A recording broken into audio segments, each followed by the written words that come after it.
ومن سيئات أعمالنا من يهد الله فلا مضل له ومن يضلل فلا هادي له أشهد أن لا إله إلا الله وحده لا شريك له وأشهد أن محمدا عبده ورسوله الذي لا نبي بعده أما بعد. Para hadirin jamaah sekalian, kita bersyukur kepada Allah Subhanahu wa taala di subuh hari ini masih diberikan kesempatan dan kemampuan untuk sama-sama menjalankan ibadah, khususnya di bulan Ramadan ini. Bertemu kembali dalam kajian rutin kita. Insyaallah di kesempatan kali ini melanjutkan kajian ilmu akidah ya dari buku yang saya tulis, itu Syarah Matan Akidah Al-Qayrawani yang berisi ilmu-ilmu akidah dasar Ahlus Sunnah wal Jamaah. Ini penting untuk kita terus pelajari.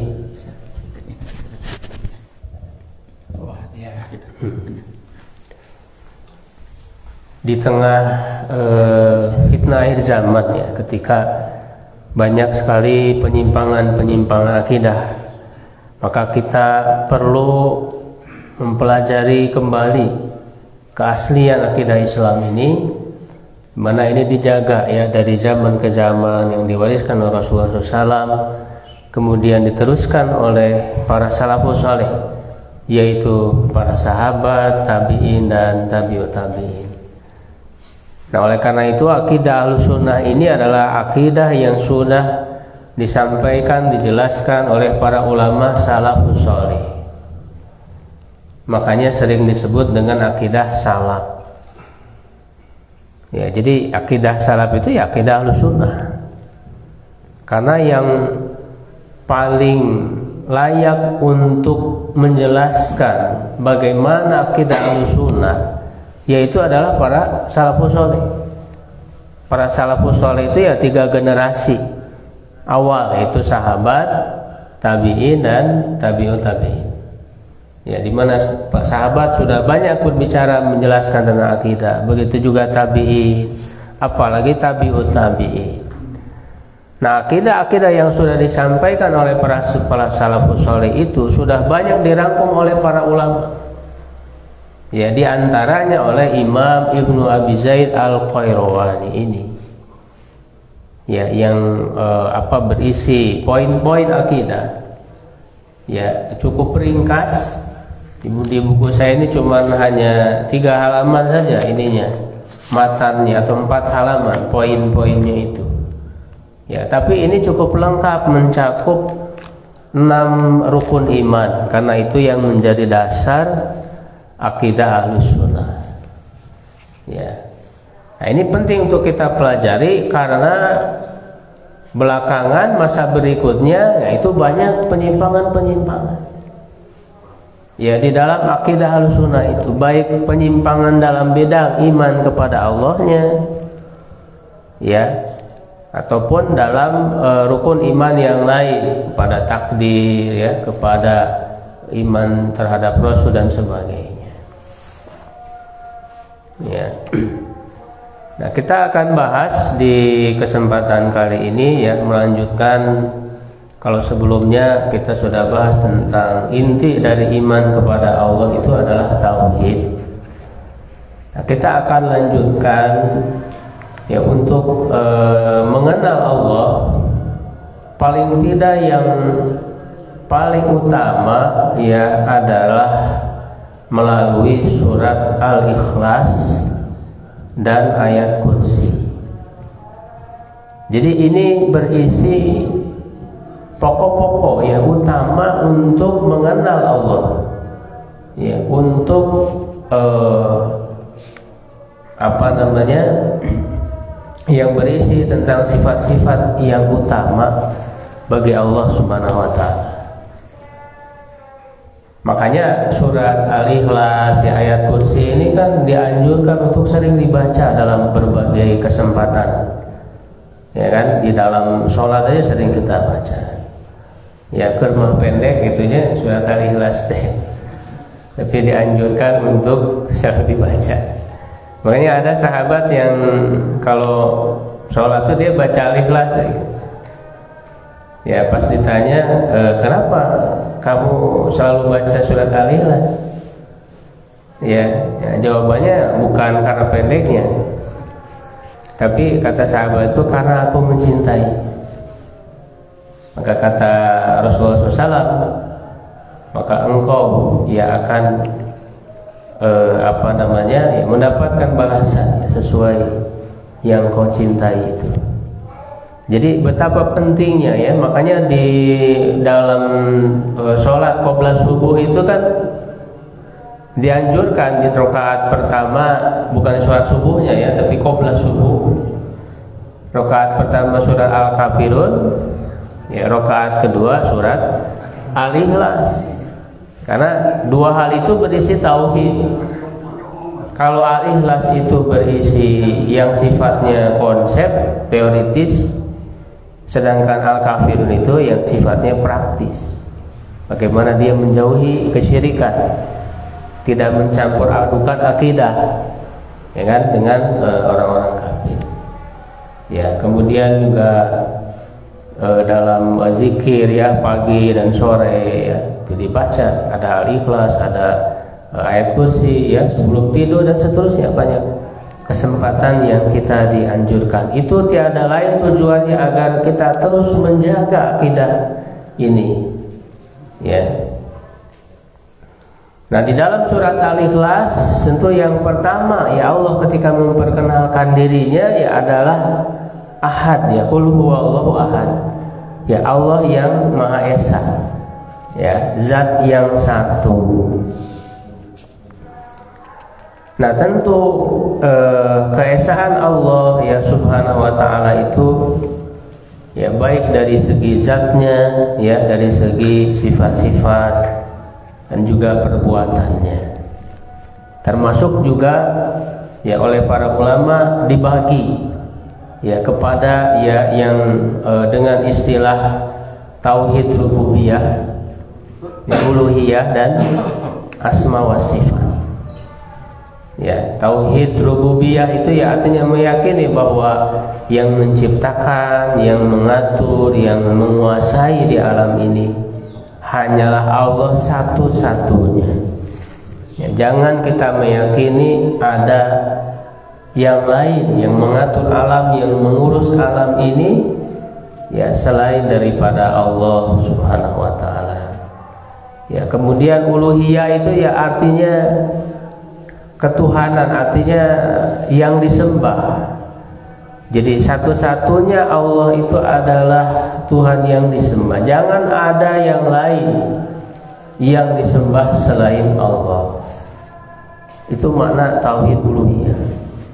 Ya, dan yang ketiga asma wa sifat, nama-nama dan sifat-sifat, artinya Allah Subhanahu wa taala memiliki nama dan sifat yang berbeda dari makhluknya, yang tidak ada tandingannya. Ya, walaupun tentu kita menetapkan nama-nama dan sifat-sifat Allah itu. Ya, jadi meyakini bahwa Allah itu tidak sama dengan makhluknya, dengan sesuatu apapun yang lain, bukan berarti tidak punya sifat. Ya, karena nanti ada orang-orang yang menolak sifat-sifat Allah. Ya, jadi misalnya Allah ya Maha mendengar. Ya, lalu makhluk juga kan mendengar. Manusia juga mendengar. Nah, ada sebagian kelompok kalau ditetapkan Allah mendengar, padahal makhluk juga mendengar, oh berarti ini sama dong dengan makhluk. Sehingga mereka menolak sifat-sifat itu. Tidak mau menetapkan Allah itu Maha mendengar. Karena dianggapnya makhluk juga mendengar. Ya kan? Itu dikatakan Allah melihat, makhluk juga melihat, berarti sama dong dengan makhluk.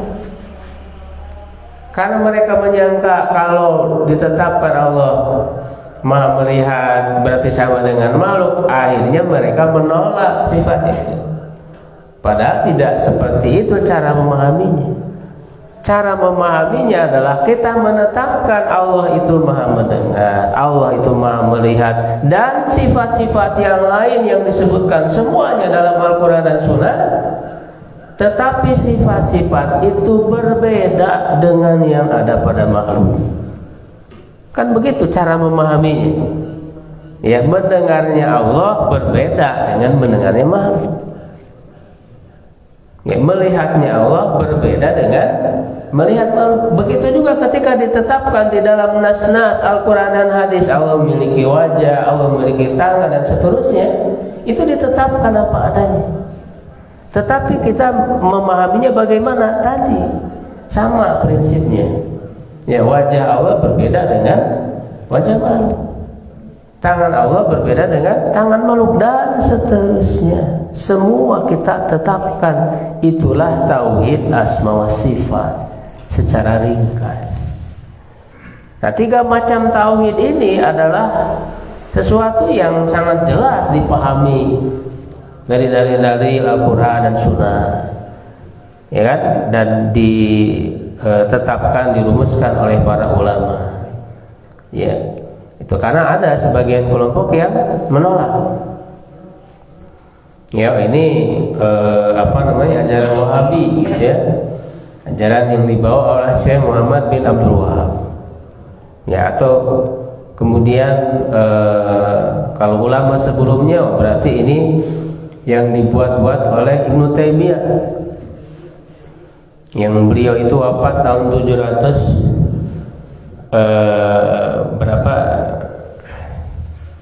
720 ya, atau Syekhul Islam ya, Ibnu Taimiyah 728. Ya. Nah, padahal kalau kita mau mempelajari, ya, ini bukan hanya dibawa oleh Syekhul Islam Ibnu Taimiyah saja. Ulama-ulama sebelumnya, ya, karena beliau merujuk, kalau kita membaca kitab-kitab Syekhul Islam Ibnu Taimiyah, ya, itu sangat banyak sekali kutipan-kutipan dari ulama sebelumnya, bahkan dari para ulama salaf tadi itu. Beliau mengutip dari para sahabat, dari para tabi'in, dari para tabi'ut tabi'in. Ya, karena tadi mengacu ke sana akidah Ahlussunnah itu. Ya. Nah, misalnya ulama lain yang masanya jauh ya sebelum beliau, ya, ada namanya Ibnu Battah.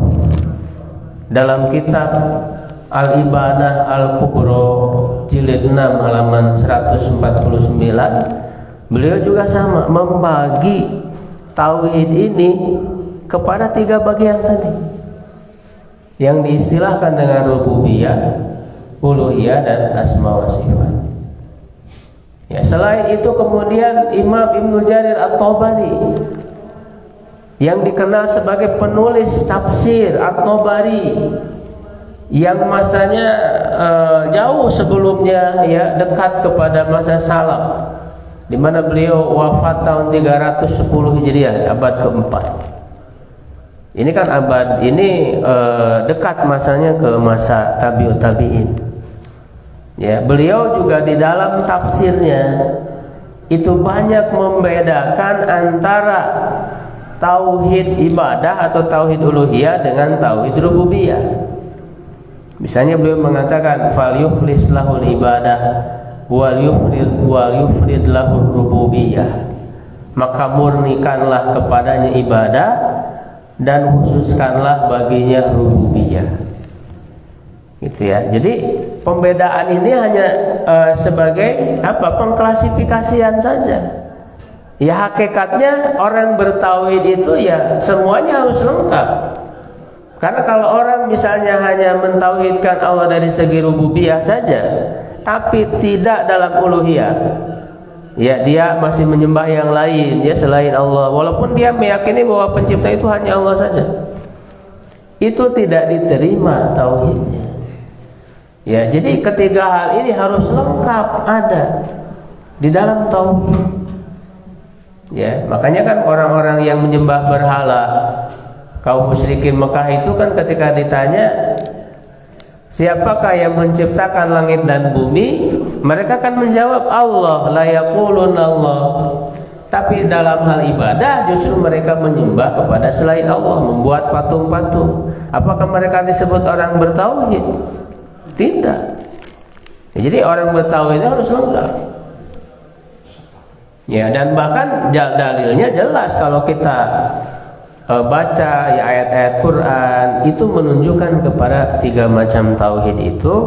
Di antaranya ayat yang mengumpulkan 3 macam tauhid ini, yaitu surat Maryam ayat 65. Allah Subhanahu wa taala berfirman, a'udzubillahi minasyaitonir rajim, Rabbus samawati wal ardi wa ma bainahuma. Allah itu adalah Rabb langit dan bumi dan apa yang ada di antara keduanya. Karena alam semesta ini, alam atau makhluk ini kan semuanya adalah langit, bumi dan di antara keduanya. Itu sudah mencakup semua makhluk. Karena langit itu maknanya ya yang ada di atas kita. Seterusnya dengan bertingkat-tingkat ya sampai nanti yang paling tinggi itu arsy. Ya kan, dan di antara bumi dan langit, ya itulah semua makhluk di situ. Nah, di sini dikatakan Allah itu Rabb. Ya, Rabb yang mencipta, yang mengatur, yang menguasai. Nah, inilah tauhid rububiyah. Ya, lalu fa'budhu wastabir li ibadati. Maka beribadahlah kepadanya dan bersabar untuk beribadah kepadanya. Nah, inilah tauhid uluhiyah. Tauhid ibadah. Ya, hal ta'lamu lahu samiyya, apakah kamu mengetahui ada yang sama dengan dia? Tidak ada yang sama dengan Allah. Ini tauhid asma wa sifat. Jadi dalilnya jelas dari Al-Quran. Ya, bahkan melalui istiqra, ya pengamatan yang menyeluruh terhadap dari dalil, disimpulkanlah 3 macam ini. Jadi sebenarnya tidak ada alasan untuk menolak ya pembagian ini. Ya kan? Itu menunjukkan bahwa tauhidnya harus lengkap mencakup 3 hal tersebut. Ya, karena dalam faktanya ada orang-orang yang tidak lengkap dalam bertauhid. Disangkanya kalau meyakini pencipta, pengatur hanya Allah itu sudah cukup. Padahal tidak. Harus dibuktikan dengan ibadah hanya kepada Allah. Ya, nah itulah para diri sekalian yang di dalam surat Al-Ikhlas itu mencakup secara lengkap ya keesaan ya dan mentauhidkan Allah. Kalau di dalam surat Al-Ikhlas itu disebut dengan kata ahad ya.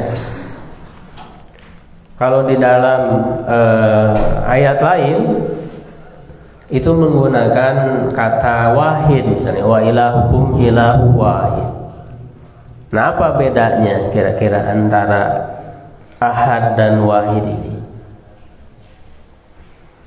Nah, ini dijelaskan ya oleh para ulama ya.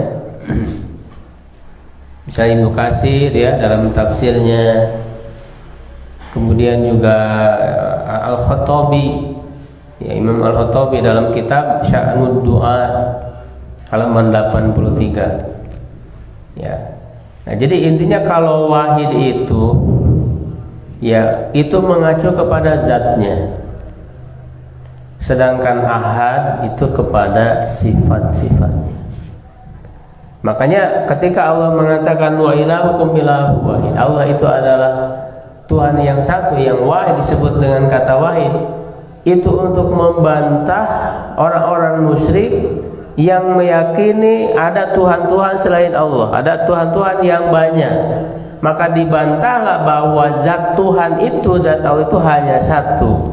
Berarti ini mengacu kepada zatnya untuk membantah, mengingkari orang-orang yang meyakini berbilangnya Tuhan. Jadi wahid itu mengacu kepada zatnya. Nah, sedangkan ahad itu mengacu kepada sifatnya, yaitu untuk membantah ya orang-orang yang kemudian menyerupakan ya Allah dengan yang lain, atau menyerupakan makhluk dengan Allah. Ya, jadi meyakini ya ada sifat-sifat yang sama ya pada yang lain dengan yang ada pada Allah. Nah, maka ditetapkanlah bahwa Allah itu tidak sama dengan yang lain tidak ada yang sama dengan Allah, maka dikatakanlah ahad. Ya kan? Maka Al-Khattabi menjelaskan annal wahid huwal munfaridu bidzat. Ya kan? Ya, wahid itu adalah yang esa dalam zatnya, la yudamuhu akhar. Tidak ada lain yang lain yang mencampurinya. Ya, sedangkan al-ahad huwal munfarid bil makna la yusyariku fihi ahad. Ya, sedangkan ahad dia menyendiri dengan makna ya, atau sifat-sifatnya, maka tidak ada yang menyamainya satupun. Ya, makanya ditegaskan lagi ya, lebih diperkuat dan diperjelas dalam ayat berikutnya di surah Al-Ikhlas itu. Ya, dengan dikatakan ya Allahus Somad. Ya, Allah As-Somad. Nah, As-Somad ini apa? Ya, dijelaskan oleh para ulama ya dalam tafsirnya, paling tidak ada 6 makna. Ya, ada 6 makna. Ini rujukan utama dalam tafsir yang penulis tafsir ini sangat kuat ya di dalam berpegang teguh kepada akidah Ahlussunnah atau akidah salaf tadi itu, yaitu paling tidak ya 3 tafsir. Ada tafsir At-Tabari, ya tafsir Ibnu Katsir, dan tafsir Al-Baghawi. Ya, kalau tafsir-tafsir lain kadang agak terpengaruh ya dengan konsep-konsep yang agak rancu. Ya, di mana konsep yang rancu itu diambil dari filsafat. Ya, karena umat Islam dulu itu mereka terkena kerancuan-kerancuan atau disebutnya dengan istilah syubhat. Ya, itu ada dari filsafat Yunani. Karena kan di masa Abbasiyah ya khususnya ada gerakan penerjemahan. Gerakan penerjemahan ya ilmu-ilmu dari Yunani. Ya kan? Gitu, ada penerjemahan. Nah, di situ ada filsafat. Ya memang kalau dari segi ilmu-ilmu dunia ada manfaatnya. Ya kan? Dari segi ilmu-ilmu dunia. Nah, tapi yang disayangkan itu berpengaruh kepada ilmu akidah. Nah, terkadang inilah yang menjadi pengaruh tadi. Yang membuat apa? Yang membuat tadi ada kerancuan, misalnya tadi menolak sifat-sifat Allah. Itu kan dari sana, dari pemikiran filsafat. Ya, baik dari zaman klasik sampai sekarang. Sama, ya sampai sekarang yang mempengaruhi orang kemudian keliru dalam akidah, rancu dalam akidahnya itu adalah pengaruh filsafat tadi, di mana orang berpikir dengan liar. Bahkan sebetulnya berlawanan dengan logika-logika yang sehat. Ya, logika-logika yang sehat yang sudah dibekali oleh Allah ya, karena manusia ini dibekali dengan fitrah. Dengan fitrahnya orang bisa berpikir dengan benar, dengan baik. Dan sayangnya tadi filsafat ini berasal dari non-muslim, dari Yunani, dari Aristoteles, ya, Plato dan sebagainya. Itu cara berpikir orang-orang yang tidak beriman, lalu kemudian diadopsi.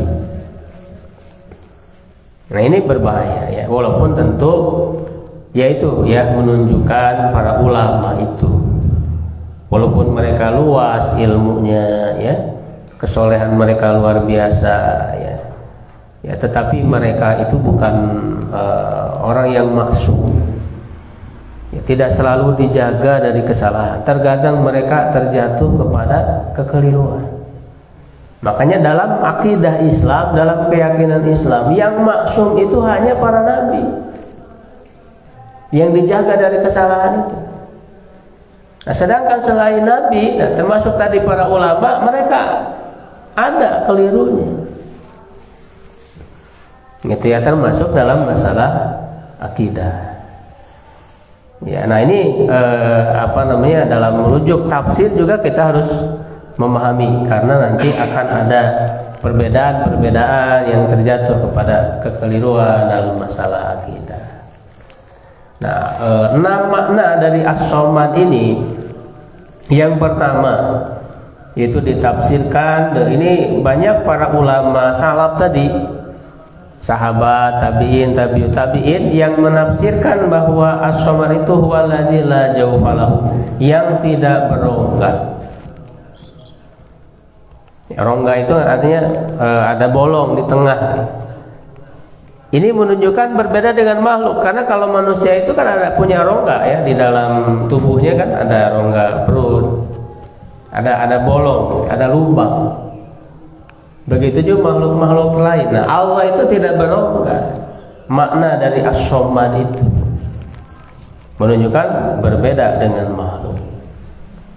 Makna yang kedua, alladzi yasmudul khalaiqu ilaihi fi hawaijihim wa masailihim, yang bergantung makhluk-makhluk kepadanya dalam keperluan dan permintaan mereka. Makanya sering diartikan tempat bergantung seluruh makhluknya. Nah, ini sesuai ya dengan makna ini dari as-somad itu.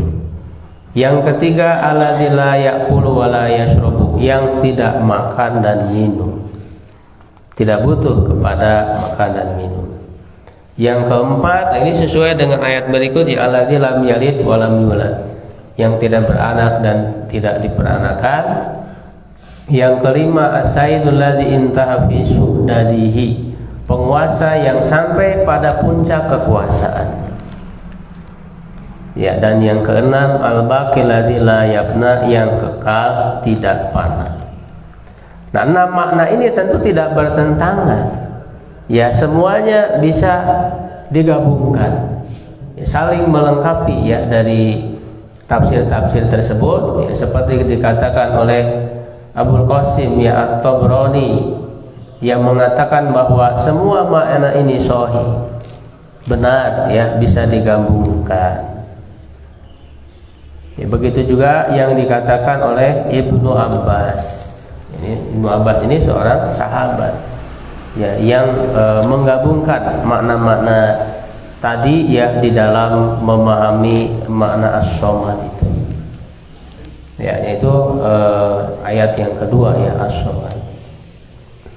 Lam yalid wa lam yulad berikutnya. Ya, tidak beranak dan tidak diperanakkan. Ya, ini juga konsep ketuhanan yang berikutnya. Jadi selain tadi bahwa Tuhan itu as-somad, as-somad itu maknanya juga artinya kan tidak butuh ya kepada apapun, kepada makhluknya, tapi sebaliknya makhluk itu butuh kepada. Ya, makanya di ayat lain ya, antumul fuqara ya ayuhan nas antumul fuqara ilallah wallahu huwal ghaniyul hamid. Kalianlah yang butuh kepada Allah, sedangkan Allah itu maha kaya. Jadi nama lain as-somad itu ya al-ghani, Allah yang maha kaya, artinya tidak butuh kepada apapun. Jadi Tuhan itu ya harus seperti itu.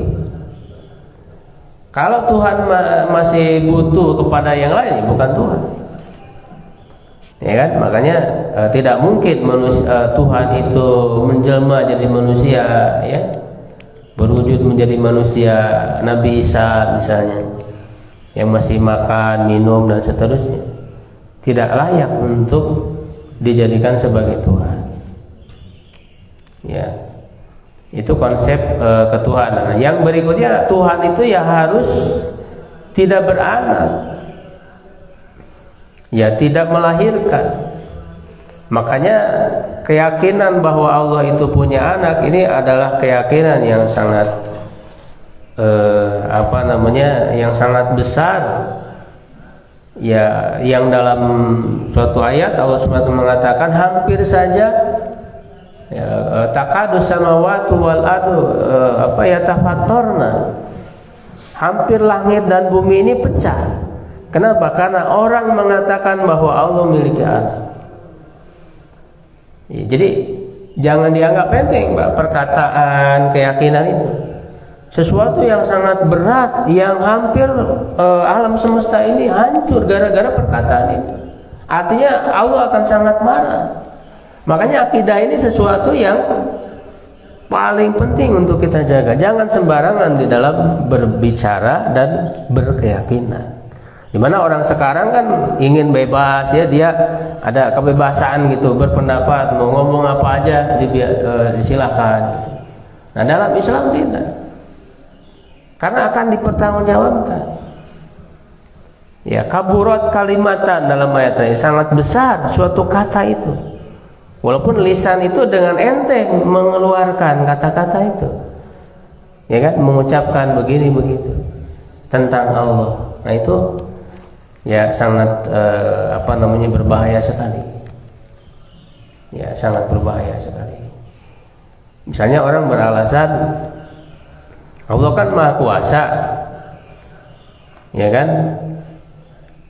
Kalau Allah Maha Kuasa, ya Allah berkuasa juga dong untuk punya anak gitu. Ya kan? Nah, padahal ya punya anak itu sebuah kekurangan, sebuah yang mustahil, suatu hal yang mustahil bagi Allah. Ya kan? Nah, jadi Allah itu mustahil melakukan sesuatu yang merupakan kekurangan. Jadi di dalam mengenal Allah, memahami ya Allah, ketuhanan itu, ya harus dibedakan mana hal-hal yang mungkin untuk dilakukan sebagai bentuk kekuasaannya, ya, dan mana hal-hal yang mustahil. Justru kalau misalnya Allah berkuasa untuk memiliki anak, justru malah menjadi berkurang kekuasaannya. Ya, itu karena dia berarti butuh kepada anak, butuh kepada penerus. Gitu ya, justru itu sesuatu kekurangan. Tidak mungkin Allah melakukan sesuatu kekurangan. Misalnya ada yang bertanya, bisa nggak Allah itu menciptakan batu yang tidak bisa diangkat oleh Allah? Itu kan itu ya, orang-orang filsafat yang berpikir bebas itu kan begitu.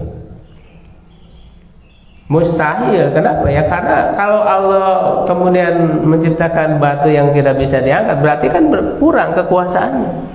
Sedangkan kekuasaan Allah itu sempurna. Ya. Nah, jadi itu lam yalid. Nah, istilah lain dari lam yalid itu ya adalah dalam ayat lain, yaitu al-awwal wal akhir, ya, lam yalid wa lam yulad itu sama maknanya dengan al-awwal wal akhir.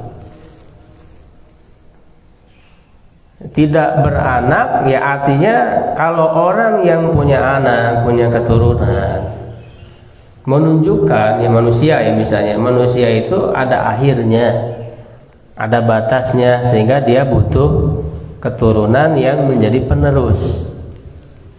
Sedangkan Allah kan tidak ada akhir. Ya, jadi itu sama dengan al-akhir. Ya, lam yalid itu sama dengan al-akhir, huwal akhir. Akhir itu maknanya adalah ya Allah itu ada.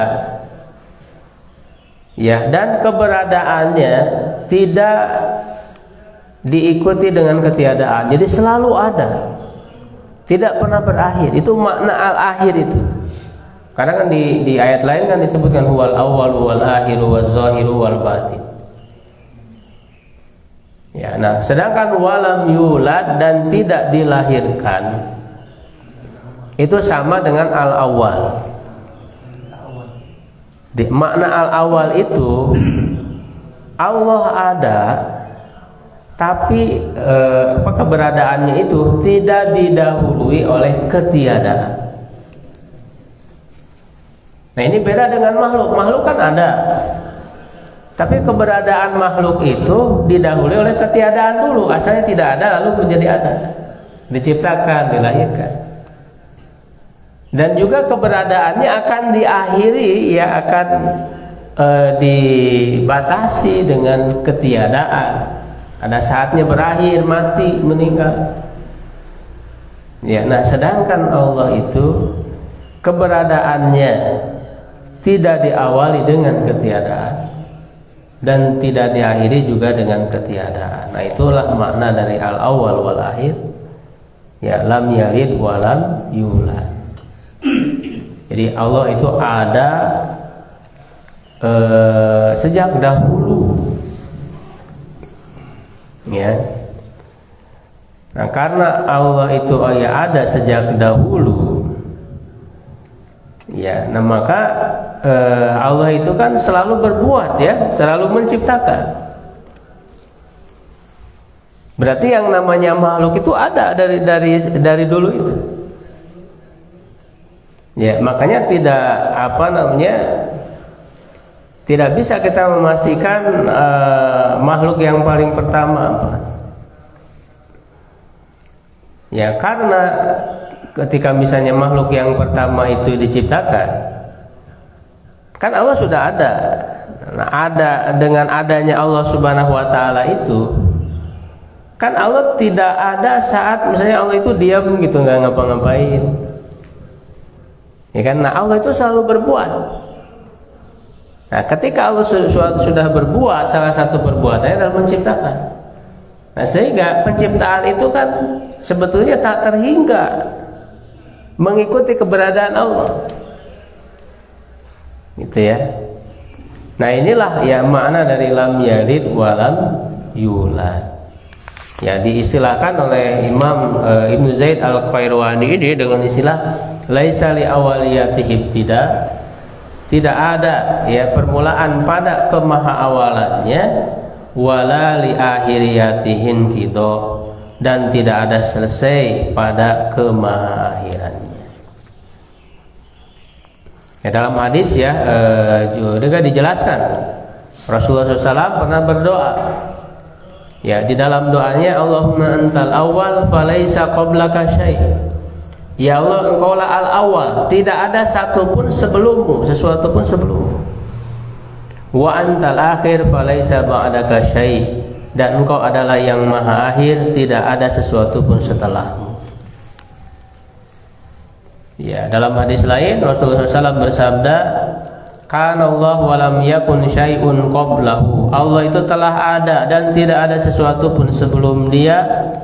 Wa kana arsyuhu 'alal ma', dan arsy-Nya berada di atas air. Ya, itu kan arsy itu makhluk yang Allah ciptakan yang paling besar.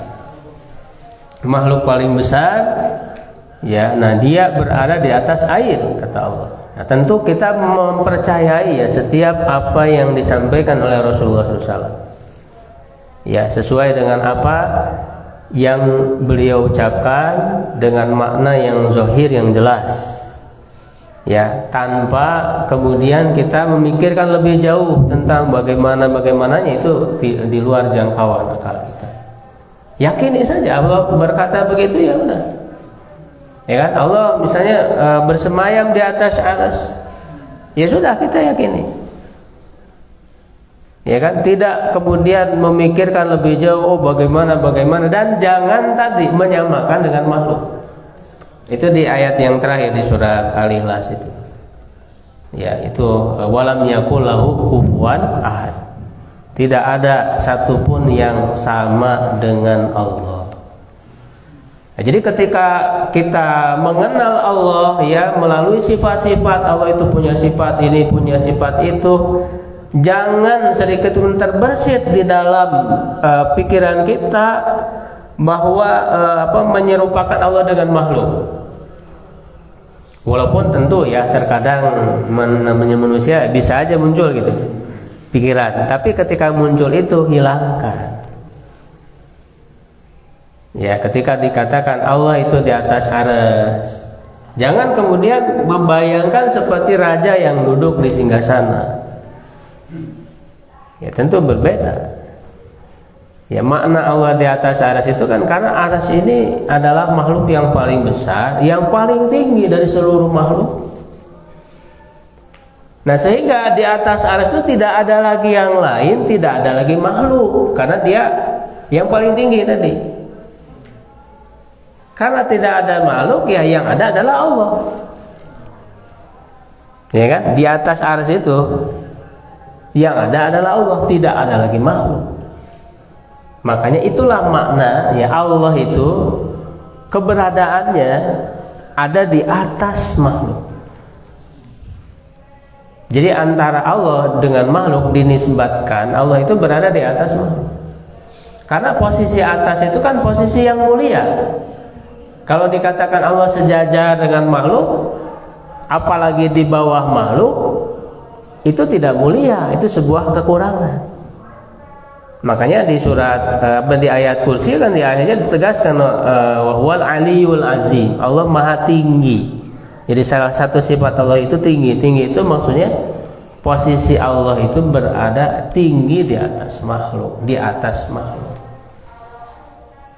Ya, karena inilah keyakinan Ahlussunnah yang sudah dijelaskan oleh para ulama tadi. Karena ada sebagian orang yang menolak Allah di atas aras. Ketika ditanya, lalu kalau Allah tidak di atas aras, di mana keberadaannya? Ya, mereka mengatakan, oh Allah itu ya tidak di dalam alam, tidak di luar alam. Ketika ditanya, apakah Allah itu menyatu atau berpisah dengan makhluk? Mereka jawabannya membingungkan, Allah tidak menyatu dan juga tidak berpisah. Nah, ini sayangnya keyakinan seperti itu dianut bahkan cukup banyak di dunia ini, termasuk di Indonesia. Coba aja ya kepada orang-orang yang mengaku Ahlussunnah wal Jamaah atau Aswaja ya, ditanyakan Allah itu bersatu dengan makhluk atau berpisah, mereka mengatakan seperti itu jawabannya. Ya, secara logika akal sehat, karena akidah Ahlussunnah ini juga sesuai dengan logika akal sehat. Sesuatu yang tidak menyatu dan tidak terpisah itu sama dengan tidak ada. Sesuatu yang tidak ada di dalam alam dan tidak di luar alam sama dengan tidak ada. Makanya keyakinan Ahlussunnah wal Jamaah itu Allah di luar alam, tidak menyatu dengan alam. Makanya alam ini, makhluk ini ada batasnya. Ya kan, ada batas, dan Allah punya zat tersendiri yang berbeda, yang terpisah dari makhluk. Nah, posisinya di mana? Di atas. Jadi ketika disebut Allah di atas itu bukan aras itu kayak singgasana lalu Allah duduk, lalu kalau singgasananya diambil jadi jatuh gitu sebagai penyangga. Tidak, karena Allah tidak butuh aras. Keberadaan Allah itu tidak disangga oleh aras, tidak disangga oleh makhluknya. Itulah ya keyakinan Ahlussunnah yang dijaga. Ya, karena kan sesuatu yang ada, ya harus jelas konsep keberadaannya itu. Jangan sampai ketika Allah itu ada, tapi ketika menjelaskan tentang keberadaan Allah, akhirnya sama dengan tidak ada gitu. Kayak tadi, ya kan? Lalu apa bedanya Allah dengan tidak ada kalau seperti itu? Nah, ini kan dari mana munculnya konsep-konsep tadi itu? Dari pengaruh filsafat. Ya, disangkanya kalau ditetapkan sifat Allah begini, Allah di atas makhluknya, oh berarti ini sama kayak badan manusia, kayak jisim. Ya kan, kayak badan manusia yang ada arahnya. Lalu disangka bahwa arah ini makhluk. Kalau Allah berada di atas, atas itu kan arah. Nah, mereka meyakini arah itu makhluk. Padahal yang namanya arah, karena tadi aras itu adalah makhluk yang paling tinggi, tidak ada lagi makhluk, ya artinya ada batasnya udah. Di atas arsy itu nggak ada makhluk lagi, sehingga arah atas tersebut bukan makhluk, tapi menunjukkan keberadaan Allah. Nah ini kan mudah dipahami Pak sebetulnya, ya kan? Tapi karena mereka berpikirnya menjelimet, akhirnya menolak hal yang jelas yang banyak sekali di dalam Al-Quran disebut istawa alal arsy itu kan. Paling tidak ada 7 ayat yang menyebutkan tentang itu, belum yang menyebutkan tentang Allah Maha Tinggi, ya kan, di atas makhluknya. Nah, jadi dalam hal ini prinsipnya adalah kita menetapkan semua sifat yang ditetapkan oleh Allah, ya kan, sambil tidak menyerupakannya dengan makhluk. Ya, seperti Allah menetapkan tentang adanya tangan Allah itu kan banyak sekali Pak di dalam Quran, di dalam hadis. Ya kan, wajah Allah dan seterusnya. Itu kita tetapkan saja. Ya, tapi jangan menyamakan dengan makhluk. Begitu. Wallahu a'lam bishawab, mungkin itu dulu yang bisa disampaikan. Kalau ada yang ditanyakan ya silakan. Ya, boleh silakan. Bismillahirrahmanirrahim. Assalamualaikum warahmatullahi wabarakatuh. Waalaikumsalam. Ini mohon pencerahannya dari Ustaz mengenai istilah yang kadang-kadang untuk orang awam itu sesuatu yang sama. Ustaz menjelaskan mengenai akidah. Apa kedengaran kan? Kedengaran ya. Saya perkeras bicara. Ini sesuatu yang menarik. Akidah itu kan dasar dari berislam ya. Iya betul. Ada 2 istilah yang ingin dikonfirmasikan atau dipahami secara penuh, yaitu akidah dan iman. Yang menjadi pertanyaan pertamanya, apakah iman itu bagian dari akidah atau akidah dan iman itu sesuatu yang selevel? Kenapa ada pertanyaan terutama dari yang awam itu? Karena di tempat-tempat yang awam itu pasti lebih banyak menerangkan tentang iman daripada akidah. Yang pertama, akidah ada yang memahami artinya ikatan, koda. Tapi iman diartikan untuk yang awam itu percaya. Sehingga akidah itu tadi Ustaz sampaikan diberikan 3 tahapan ya. Rububiyah, uluhiyah dan asmaul husna ya, asmaul husna gitu kan. Iman pun sama, karena iman artinya percaya. Itu persis seperti tadi Ustaz sampaikan. Kalau tidak disampaikan alurnya, iman juga menjadi seperti tadi. Rububiyah dan iman itu dibagi menjadi 3. Yakini dalam hati, diucapkan dengan lisan, dan dilaksanakan dengan amal perbuatan kan seperti itu ya. Akidah dan iman, rububiyah dan yakin dalam hati itu tadi pas artinya seperti kayak Ustaz sampaikan tadi. Zaman Quraisy dulu disampaikan siapa yang menciptakan bumi dan langit dalam tadi tauhid rububiyah. Kalau hanya mengatakan mereka la yaqulun Allah, tentu saja Allah, tapi ibadah mereka pada patung. Sama dengan iman tadi. Yang pertama diyakini dalam hati. Kalau artinya percaya, mereka hanya percaya saja tanpa melaksanakan ke bawahnya, persis sama seperti itu. Siapa menciptakan Allah, percayanya ya Allah. Yang menciptakan bumi dan langit siapa? Percaya tetap iman itu Allah. Tapi dalam melaksanakan dengan amal perbuatannya mereka bisa saja menyembah yang lain kan seperti itu. Jadi yang menjadi pertanyaannya, apakah iman itu bagian daripada akidah? Atau akidah dengan iman itu satu kesatuan yang memang satu level seperti itu. Itu mungkin intinya. Terima kasih. Ya, sama-sama. Ya, akidah itu kan secara pemaknanya itu adalah keyakinan, suatu yang diyakini oleh hati. Ya, akidah itu. Sedangkan iman itu lebih umum. Ya, iman itu lebih umum. Ya, walaupun secara bahasa ya ada bermakna percaya gitu ya, membenarkan, percaya. Wa anta bi mu'minin lana.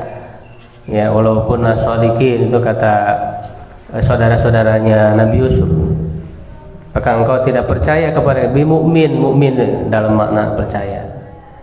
Ya, tetapi ketika disebut iman dalam istilah syariat, ya ini sudah maknanya lengkap. Makanya nanti akan menjadi satu pembahasan tersendiri tentang hakikat iman.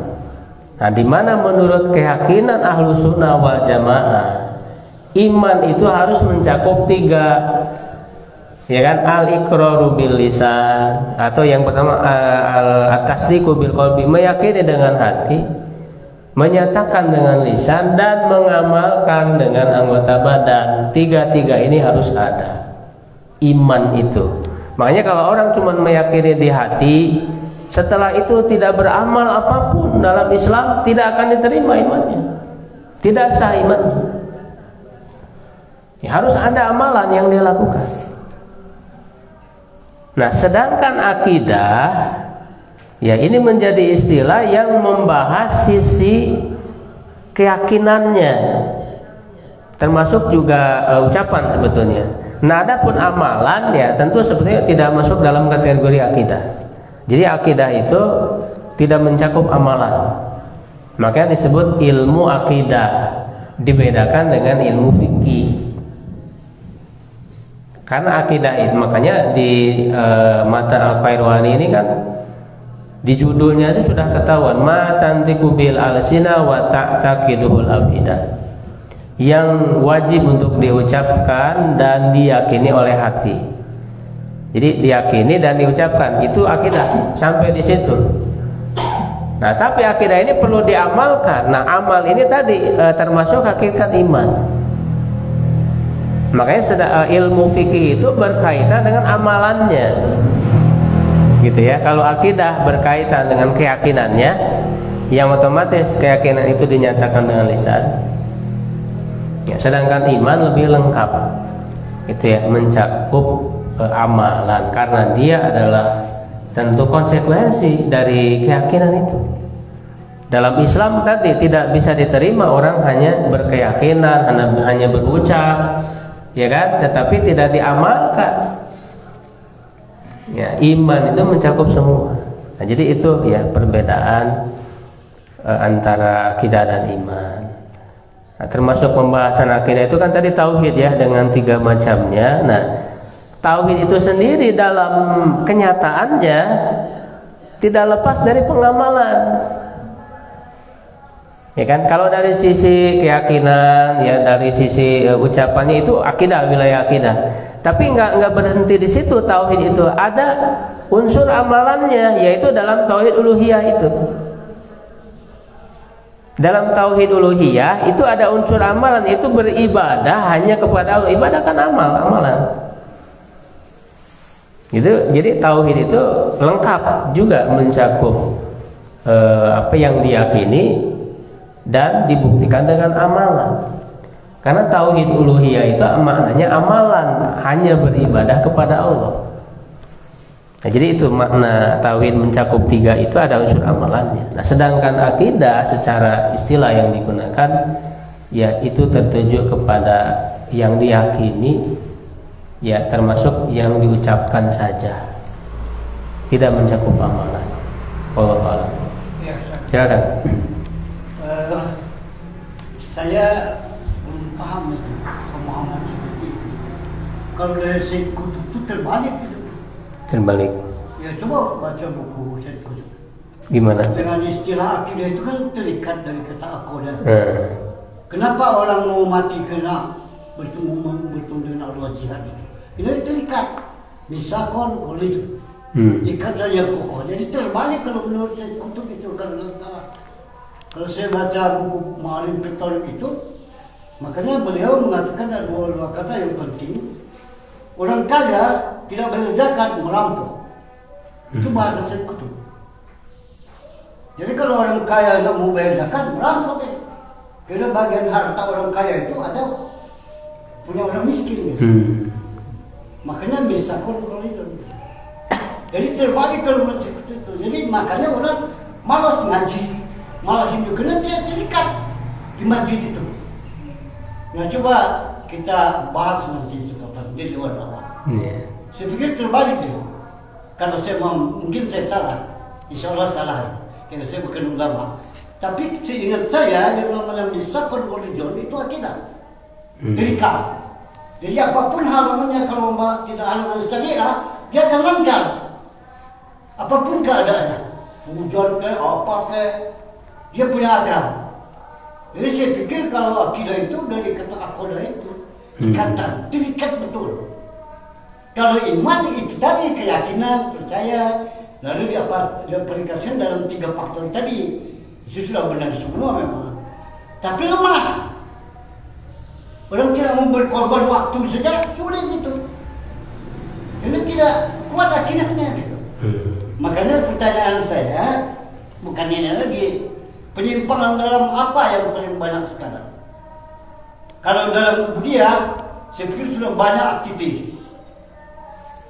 Nah, penyimpangan dalam muamalah apa saja gitu. Karena Islam itu bukan hanya sekadar ubudiyah, ya kan? Karena dalam Al-Quran kan dikatakan, ya ayyuhalladzina amanu udkhulu fis-silmi kaffah. Nah, di mana letak kaffah itu? Karena tidak mungkin semua orang bisa melaksanakan agama Islam secara utuh gitu. Menurut saya, karena keterbatasan. Nah, kaffahnya di mana? Itu 2 pertanyaan aja. Terima kasih. Ya. Ya sebetulnya dalam prakteknya ya, antara akidah dan iman itu ya beririsan ya, saling keterkaitan. Jadi seseorang kan kalau akidahnya benar itu pasti melahirkan amal. Ya kan, tidak mungkin dia cuman yakin. Makanya tadi akidah ikatan yang kuat betul. Karena yang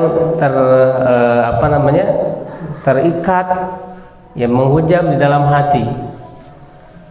Ya walaupun istilah akidah itu sebenarnya nggak ada di Al-Quran. Secara bahasa yang Bapak sebutkan istilah tadi misakon itu bukan tidak ada kata akidahnya di situ. Ya kan, jadi kata redaksi akidah sendiri nggak ada sebenarnya di dalam Al-Quran, di dalam hadis. Ya kan, untuk makna yang kita gunakan, tapi dia menjadi satu istilah yang maknanya adalah sesuatu yang mesti diyakini secara kuat tadi itu. Tapi keyakinan kuat itu pasti melahirkan amal dalam prakteknya, Pak, nggak mungkin. Nah begitu juga iman. Ya, sebenarnya bukan hal yang perlu dibedakan antara iman dan akidah itu. Karena orang yang di dalam Al-Quran kan orang yang kemudian keyakinannya tidak tercermin di dalam amalan, ya tidak ada bukti dalam pengamalan, itu disebut belum beriman. Seperti di surat Al-Hujurat itu ada orang-orang yang masuk Islam, ya kan, tapi dari pengamalannya belum tercermin. Dia merasa dengan masuk Islam dia merasa berjasa kepada Rasulullah SAW. Ya, nah itu dikatakan di dalam ayat itu, jangan kan katakan amanah walakin qulu aslamna, baru masuk Islam saja, artinya baru menyerah saja. Jangan mengatakan kami sudah beriman. Wala taqulu amanah. Nah, jadi orang beriman itu betul-betul tadi akidahnya kuat, Pak. Ya, bahkan dikatakan walam mayadkhulul imanu fi qulubikum. Iman belum masuk ke dalam hati kalian. Kalian hanya baru secara tampilan luar saja datang bersyahadat ke Nabi. Itu kan tampilan luar. Ya kan? Tapi di dalamnya belum masuk, belum kuat. Nah, itulah hakikat iman. Pak, iman juga harus kuat di dalam hati, bukan hanya sebatas tadi kepercayaan lalu tidak ada bukti amal, yang tidak. Ya, kalau kita membaca kepada ayat tadi di surat Al-Hujurat, makna dari iman itu sendiri, ya kan? Nah, termasuk ya makanya nanti ada kaitannya ya dengan amalan, dengan penerapan syariat, dengan muamalah. Ya, itu tidak bisa dipisahkan. Jadi dalam Islam itu antara akidah dan amalan dan penerapan syariat itu tidak bisa dipisahkan. Ya, termasuk tadi ya penyimpangan ketika orang misalnya tidak berhukum dengan hukum Allah. Ya, seperti banyak ditekankan oleh Said Qutb tadi itu. Ya, Said Qutb juga diantaranya menekankan bahwa kita itu harus berhukum dengan hukum Allah. Karena itu bagian dari tauhid, sebagaimana yang sudah pernah saya jelaskan. Salah satu, ada 4 kemusyrikan itu ya. Salah satunya adalah kemusyrikan di dalam syariat. Artinya dia meyakini ada syariat yang lain, bahkan lebih baik daripada syariat Islam. Itu syirik di dalam syariat. Ya, amlahum syuraka'u ya syara'u lakum. Apakah kalian memiliki sekutu-sekutu yang mereka membuat syariat? Nah itu. Jadi syirik fit tasyri'. Syirkun fit tasyri'. Jadi ya apa yang dibawa oleh Said Qutb, yang ditekankan, yang dijelaskan dalam banyak kitab beliau bukan membawa sesuatu hal yang baru. Sudah jelas di dalam Al-Qur'annya, ya sudah jelas juga oleh para ulama sebelumnya, yaitu syirik dalam hal pensyariatan. Nah sebetulnya itu enggak keluar juga dari 3 macam tadi, ya kan? Tauhid rububiyah, uluhiyah, dan semua sifat. Karena penerapan syariat itu ya bagian dari ibadah. Jadi ibadah itu jangan disangka hanya ritual gitu di masjid gitu. Penerapan syariat itu juga adalah ibadah. Jadi kalau orang menetapkan syariat, ya kan, yang bukan dari syariat Islam, artinya dia beribadah kepada selain Allah. Kan para sahabat bertanya kepada ya Rasulullah, kami kan tidak menyembah para tokoh itu, para rahib itu, ya para pemimpin itu. Lalu apa kata Nabi? Kamu mentaatinya pada hukum-hukum syariat, ya selain syariat Allah, itu artinya kalian beribadah kepada mereka. Ya kan? Jadi ibadah kepada para tokoh-tokoh itu adalah dengan mentaati syariat yang mereka buat-buat, yang bukan syariat Allah. Itulah ibadah, menyembah kalian kepada mereka. Itu kata Rasulullah SAW. Nah jadi syirik dalam masalah berhukum kepada selain hukum Allah, kepada selain syariat Allah, ini bagian dari tauhid uluhiyah sebetulnya. Ya, yang kemudian perlu ditekankan karena memang di zaman sekarang ya banyak penyimpangannya tadi. Ya kan? Di berbagai negara-negara muslim ya masih tidak mau menerapkan syariat Allah. Gitu ya. Jadi kalau mau dipisahkan ya silakan, tapi secara hakikatnya ya masuk tauhid uluhiyah sebetulnya. Makanya kan ada yang memisahkan, menambah lagi tauhid hukmiyah. Ya, sebenarnya hukmiyah itu sama dengan uluhiyah tadi, seperti yang dijelaskan oleh Nabi tadi. Ya, jadi menetapkan ya taat mengikuti syariat selain Allah ya sama dengan penyembahan, beribadah, gitu ya. Ya, sekarang kalau misalnya di media sosial ada 4 pertanyaan, paling 2 aja mungkin. Ya. Yang pertama, Ustadz mau izin bertanya, apakah arti dari torekat? Apakah boleh kita mempelajari ilmu torekat? Bagaimana dengan akidah Syekh Siti Jenar? Bolehkah kita mempelajarinya? Terima kasih. Ya, itu masih berkaitan sebenarnya tentang masalah tarekat. Sebetulnya ya kalau melihat secara makna tarekat itu artinya cara, thariqah. Ya kan, cara untuk mensucikan diri, memperbaiki diri. Ya sebenarnya Rasulullah sudah mengajarkan, ya kan, bagaimana cara memperbaiki diri, mensucikan diri, bagaimana ibadah, bagaimana zikir. Nah makanya thariqah yang benar itu yang mengikuti cara Nabi.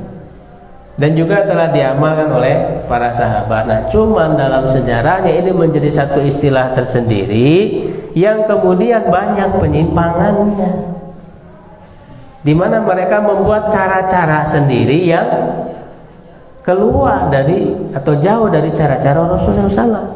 Apalagi dalam masalah ibadah itu, ya sifatnya adalah tauqifi, berpaku kepada apa yang Rasul ajarkan. Karena yang mengetahui ya tentang cara beragama, thariqah beragama itu adalah Rasulullah SAW.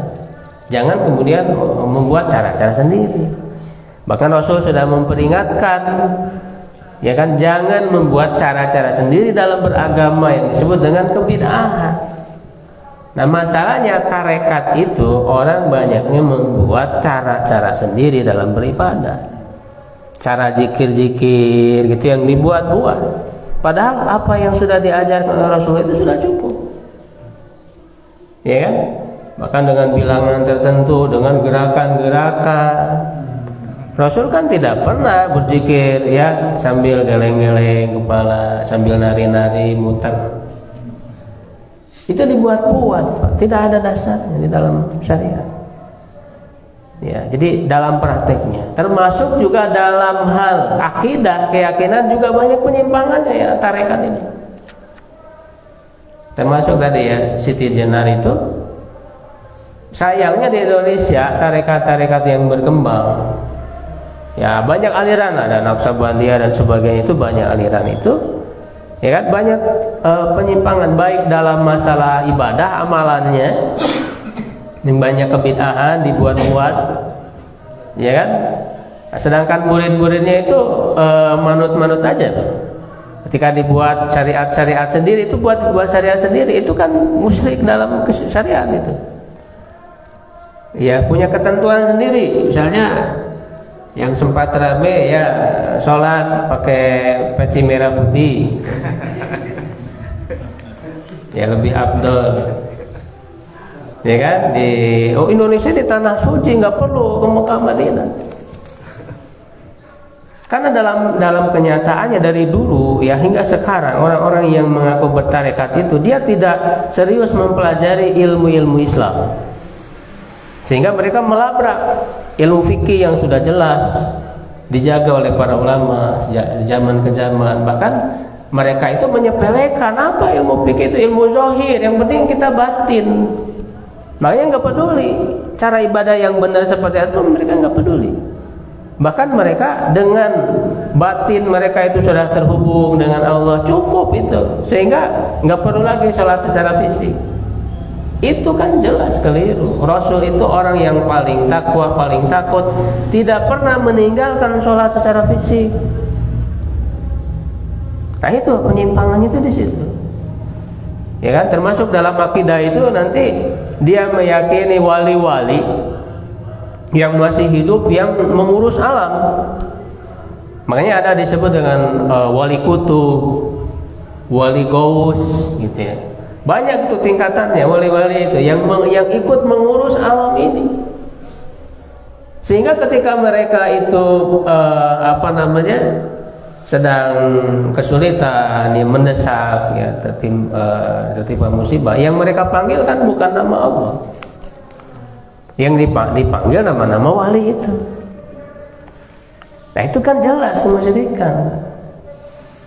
Itulah mereka mengatasnamakan dengan tarekat tadi itu, ya, atau tasawuf. Nah ini keliru. Berhati-hati gitu ya dalam hal ini, gitu. Ya. Bismillah, izin bertanya Ustaz, ada titipan pertanyaan tentang tirakat. Tirakat mendoakan untuk anak. Itu ada contohnya atau tidak? Tirakat. Ya, tirakat itu ya mungkin sama dengan tariqatnya ditarekat. Ya kan, gitu. Ya sebetulnya itu hanya istilah-istilah saja ya, harus dilihat maksudnya apa. Ya kalau amalan-amalan yang memang jelas syariatnya ya dari sunnah Rasulullah SAW diajarkan, ya silakan lakukan. Tapi kalau tidak ada dasarnya ya tinggalkan.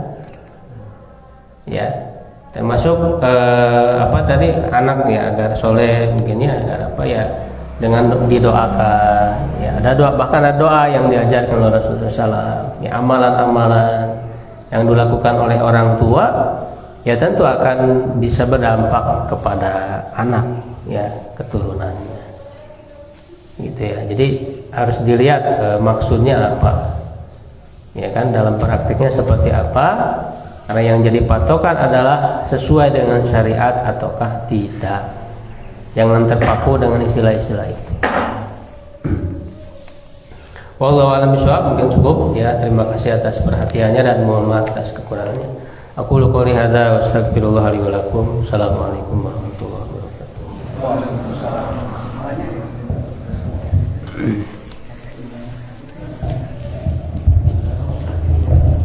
Alhamdulillah, terima kasih banyak kepada Ustaz sudah memaparkan materinya, mudah-mudahan jadi tambahan ilmu untuk kita dan kita bisa beramal dengannya.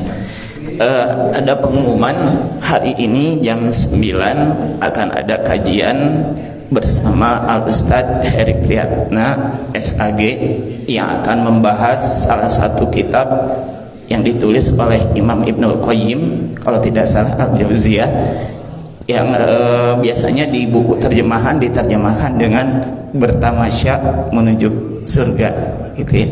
Untuk mengetahui surga itu seperti apa, itu yang disampaikan di buku tersebut.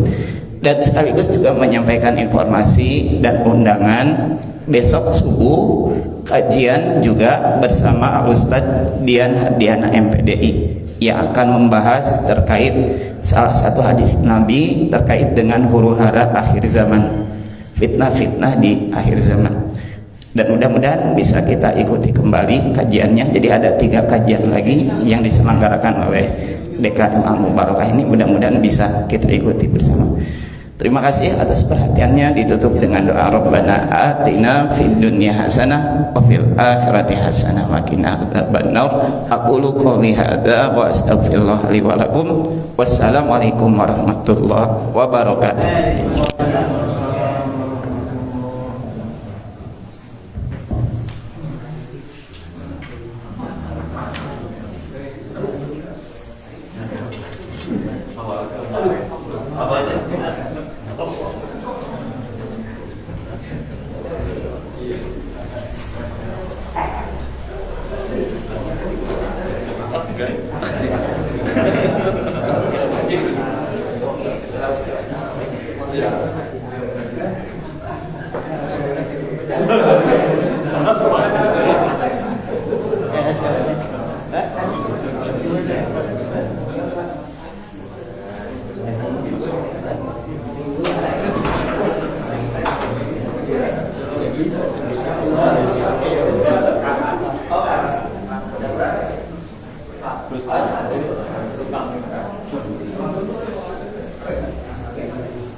Oh ya, siap.